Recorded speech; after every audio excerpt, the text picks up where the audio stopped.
Kejaksaan Negeri Ngawi terus mendalami perkara dugaan korupsi berupa gratifikasi dan manipulasi penerimaan pajak daerah dalam pengadaan lahan pembangunan pabrik mainan.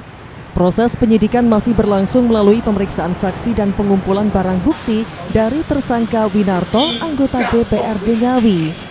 Kasipitsus Kejari Ngawi Eriksa Ricardo menyatakan bahwa setelah penetapan tersangka, penyidik terus melakukan pemeriksaan terhadap para saksi dan mencari alat bukti tambahan, termasuk melalui penggeledahan di sejumlah lokasi, baik di rumah pribadi maupun tempat kerja tersangka. Dijelaskannya, penyidik tidak hanya memeriksa saksi dari pihak penjual tanah, tetapi juga dari beberapa organisasi perangkat daerah atau OPD yang terkait dengan perkara ini di lingkungan Pemkab Ngawi. Secara keseluruhan sudah 35 orang saksi yang diperiksa, serta sejumlah barang bukti berupa kendaraan roda 2 dan roda 4 yang diamankan dari saksi maupun tersangka. Eriksa menambahkan jika dalam pengembangan kasus ini masih dibutuhkan alat bukti tambahan dan proses penyidikan belum selesai, maka masa penahanan terhadap tersangka akan diperpanjang. Sampai dalam kasus ini kami masih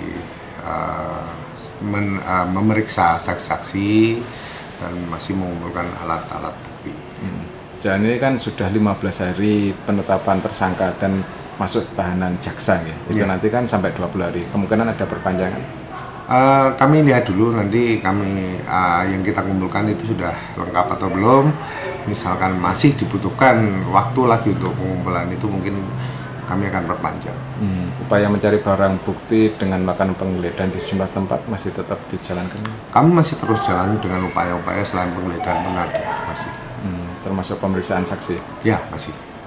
Sejauh ini untuk pemeriksaan difokuskan masih kepada teman-teman petani penjual atau ke orang-orang sekitarnya tersangka kemarin? Kami melakukan pemeriksaan saksi itu menyeluruh, jadi nggak hanya fokus ke situ saja.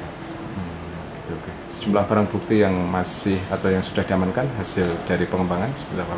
Kami sudah mengamankan beberapa barang bukti seperti alat transportasi, dokumen-dokumen sudah. Seperti diketahui, dalam perkara gratifikasi dan manipulasi penerimaan pajak daerah terkait pengadaan lahan pembangunan pabrik mainan milik PT GFT Indonesia Investment, Kejari Ngawi telah menetapkan 1 orang sebagai tersangka. Upaya pengembangan kasus ini masih terus dilakukan. Ito Wahyu, JTV, Ngawi.